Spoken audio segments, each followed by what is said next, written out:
पवारांच्या छुप्या दिल्ली दौऱ्यावरून आता संजय राऊत चांगलेच आक्रमक झालेत। राऊतांनी थेट अजितदादांवर गुन्हा दाखल करून राष्ट्रीय सुरक्षा कायद्याखाली चौकशी करण्याची मागणी केली। यामध्ये शहा आणि फडणवीसही सामील असल्याचा आरोप राऊतांनी केलाय।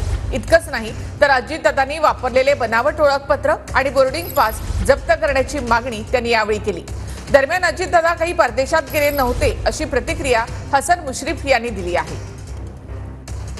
मुंबईतून दिल्लीला प्रवासी विमानातून किमान 10 ते 12 वेळा वेश पालटून आले आणि त्याच अवस्थेत तो या देशाच्या गृहमंत्र्यांना जाऊन भेटतो। याचा अर्थ या राष्ट्रीय सुरक्षेशी जो खेळ झाला या काळामध्ये त्यात देशाचे गृहमंत्री सामील आहेत आणि महाराष्ट्राचे गृहमंत्री सामील आहेत। दादांच्या विरोधामध्ये कट कारस्थान रचण्याचं काम मात्र नक्की सुरू आहे। मुख्यमंत्री लाडकी बहीण योजना जाहीर केल्यापासून महाराष्ट्रामध्ये अजितदादांची पॉलिटिकल विश्वासार्हता त्यांची एवढी कोणाची नाहीच। अजितदादांची जी काय राजकीय विश्वासार्हता आहे ती महाराष्ट्रामध्ये खूप मोठीच आहे।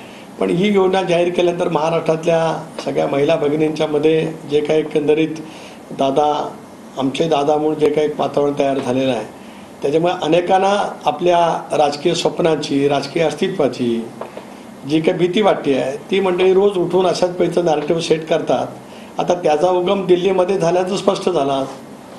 अजित पवार वेषांतर करून नाव बदलून दिल्लीत येतात, विमानतळावर त्यांना कोणी रोखत नाही। दोन्ही एकनाथ शिंदे नाव बदलून वेषांतर करून येतात, त्यांना विमानतळावर कोणी रोखत नाही। खोटं याचा अर्थ त्यांनी बनावट ओळखपत्र बनवलेली आहे। जे प्रवासामध्ये बोर्डिंग कार्ड्स किंवा ओळखपत्र वापरले ती जप्त करून अजित पवार आणि इतर काही लोकांवरती गुन्हे दाखल करून राष्ट्रीय सुरक्षा कायद्याखाली त्यांची चौकशी होणं गरजेचं आहे। तर सकाळी 9 वाजता ते बोलतायत तर आता आपण काय करणार? काय बोलतात?